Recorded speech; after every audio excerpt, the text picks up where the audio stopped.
కలిసి కృష్ణాంజనేయులు గారు, ఏంటి సార్ రిమాండ్ రిపోర్ట్ ఏంటి? అండ్ రిమాండ్ రిపోర్ట్ కన్నా ముందు నాకు చాలా అస్టానిషింగ్ అనిపిస్తుంది ఏంటంటే, ఈసారి స్కూల్ హెడ్ మాస్టర్ తరహాలో మొత్తం మోడీ గారే పోలవరాన్ని సమీక్షిస్తున్నారు. ఇక ఏటీఎంలు లేవు, పేటీఎంలు లేవు, అంతేనా? వాసుదేవన్ గారు నమస్తే. ప్యానల్ మెంబర్స్ కూడా నమస్కారం.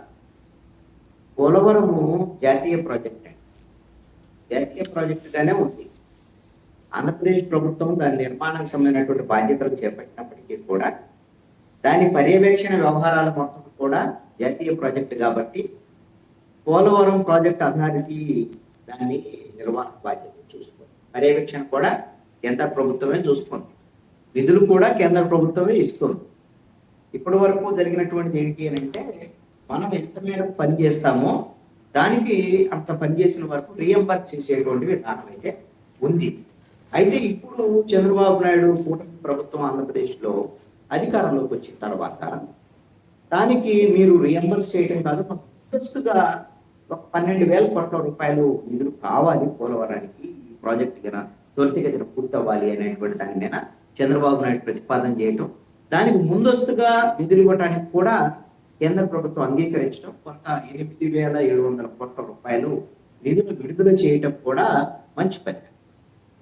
ఇది 2027 నాటికి పూర్తి చేయాలనేటువంటి లక్ష్యంతో ముందుకెళ్తున్నటువంటి ప్రభుత్వము, అందుకు అనుగుణంగానే పనులు జరుగుతున్నాయి. నిన్న విదేశీకి సంబంధించినటువంటి విదేశీ నిపుణులు వచ్చి చూసినటువంటి నేపథ్యంలో వాళ్ళు చెప్పినటువంటి ఒక ప్రధానమైనటువంటి ఏంటంటే, అక్కడ పూర్తి స్థాయి సీనియర్ ఇంజనీర్ ఒకళ్ళు ఉండాలి మొత్తం వ్యవహారాలను సమీక్షించడానికి. ఎందుకంటే డయాఫ్రామ్ వాళ్ళు దెబ్బతిని ఉన్నటువంటి పరిస్థితి ఉంది. ఆ డయాఫ్రామ్ వాళ్ళు దెబ్బతిన్నటువంటి దానికి కూడా కేంద్ర ప్రభుత్వం నిధులతోనే పూర్తి స్థాయి వాళ్లే ఖర్చు భరించి దాన్ని మళ్ళీ పునర్నిర్మాణం చేపడుతుంది. అంటే అక్కడ పర్యవేక్షణకు సంబంధించినటువంటి లోపం ఉంది అనేటువంటి అంశాన్ని విదేశీ నిపుణుల బృందం గుర్తించినట్టు. సార్ ఇది ఎంత సార్, గవర్నమెంట్ ఆఫ్ ఇండియా నేరుగా పర్యవేక్షిస్తుంది కాబట్టి ఇంకా నొక్కుడు కార్యక్రమాలు ఉండకపోవచ్చు అని మనం అనుకోవచ్చా? ఒకటి అండి, పర్యవేక్షించడమే కేంద్ర ప్రభుత్వం పని. ఇక్కడ ఉండేటువంటి ప్రభుత్వము చేస్తుంది. ఆల్రెడీ వైఎస్ఆర్ కాంగ్రెస్ పార్టీ ప్రభుత్వంలో ఉన్న కాంట్రాక్టర్ ఉన్నారో ఆ కాంట్రాక్టర్ కి దోచిపెట్టారు వైఎస్ఆర్ కాంగ్రెస్ పార్టీ వాళ్ళని తెలుగుదేశం వాళ్ళు, జనసేన వాళ్ళు వీళ్ళందరూ ఆరోపణ చేశారు. ఇప్పుడు అదే కాంట్రాక్టర్ కి మళ్ళీ కూటమి ప్రభుత్వం కూడా ఇచ్చింది, సేమ్ అదే కాంట్రాక్టర్. ఇక్కడ సమస్య ఏంటంటే ఈ నొక్కుడు వ్యవహారము ఇవన్నీ సర్వసాధారణమైనటువంటి అంశాలుగానే ఉంటాయి. కావాలంటే కేంద్ర ప్రభుత్వంలో ఉండేటువంటి వాళ్ళకు కూడా వాడాలి వెళ్తే. నేను ఎందుకు ఈ మాట చెప్తున్నాను అంటే, ఈ విధమైనటువంటి పరిస్థితి అన్ని రకాల పనుల్లోనూ అన్ని రకాల వ్యవహారాల్లోనూ నడుస్తుంది. కానీ అబ్నార్మల్ గా జరగకుండా ఉండాలి అనేటువంటిదే ప్రజలు కూడా కోరుకుంటున్నటువంటి అంశం. ఇక్కడ ఏటీఎం అనేటువంటి అంశం ఎందుకు వచ్చింది అని అంటే, మీకు ఆ రోజున ఎవరు ఏటీఎం అని మాట్లాడింది? ఇదే నరేంద్ర మోడీ. ఎవరి గురించి మాట్లాడాడు? చంద్రబాబు నాయుడు ప్రభుత్వం గురించే మాట్లాడాడు. ఎన్డీఏ 1.0లో అప్పుడు 2014 నుంచి 19కి మధ్యలో వాళ్ళు 19 ఎన్నికలకు ముందు వాళ్ళిద్దరి మధ్య రాజకీయ పరమైనటువంటి విభేదాలు వచ్చినటువంటి నేపథ్యం. ఈ ఏటీఎం గా వినియోగించుకున్నటువంటి పరిస్థితులు, యూసీలు అంటే యూటిలైజేషన్ సర్టిఫికేట్స్ ఇవ్వలేదు అని కేంద్ర ప్రభుత్వం ఆరోపణ చేయటం వెనక ఆ రోజున ఏదైతే పోలవరానికి ఇచ్చినటువంటి నిధుల్ని ఇతర అవసరాలకు వినియోగించుకోవటం, డైవర్ట్ చేయటం అనేటువంటి అంశం చాలా కీలకమైనటువంటిది. వైఎస్ఆర్ కాంగ్రెస్ పార్టీ ప్రభుత్వంలో కూడా ఈ డైవర్షన్ నడిచిందని. ఎందుకోసం అంటే వాళ్ళకు ఉన్నటువంటిది వేరే పని ఏం లేదు. నవరత్నాలు జనానికి డబ్బులు వేయటం, మేము మీకు డబ్బులు వేస్తున్నాం, మీరు మాకు నోట్లు వేయడం తర్వాత అని మొత్తం అన్నింటినీ పడకన పడేసినటువంటి పరిస్థితి మనం చూసాం కదా. పోలవరం లేదు, అమరావతి లేదు, ఇవన్నీ పడకన పడేస్తారు.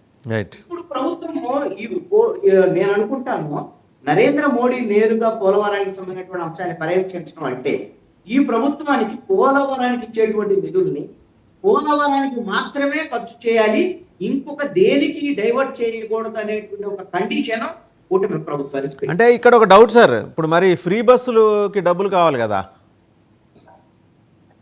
ఫ్రీ బస్ ఇస్తారా లేకపోతే ఉన్నటువంటి వాళ్ళందరికీ అమ్మఒడి ఇస్తారా?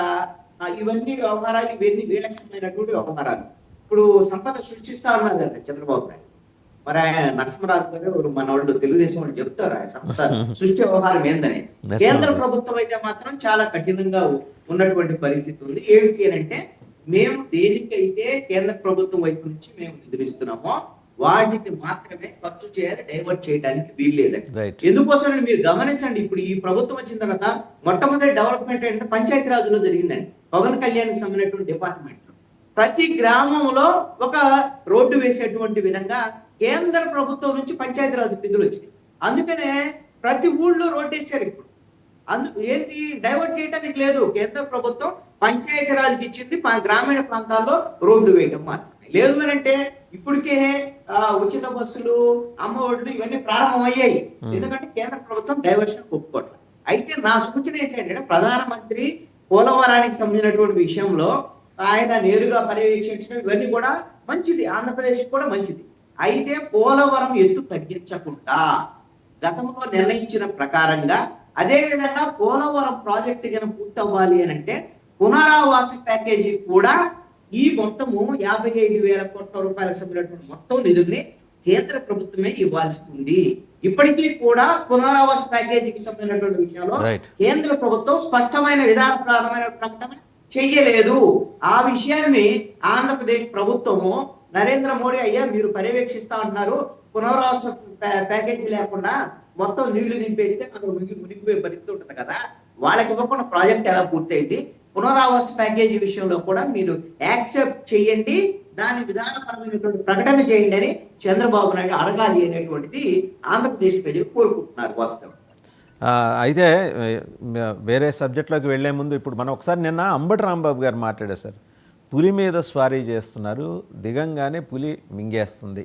ఎందుకంటే ధనుంజయ రెడ్డి, కృష్ణమోహన్ రెడ్డి అరెస్ట్ గురించి ఆయన ఒకసారి ఏం మాట్లాడారో చూసి నరసింహప్రసాద్ గారి దగ్గరికి వెళ్ళాం సార్. ఒకసారి అంబటి రాంబాబు, పీసీఆర్ అంబటి రాంబాబు బయట ప్లేస్. మీడియా బలం ఉంది, సమయోచితప్పుడు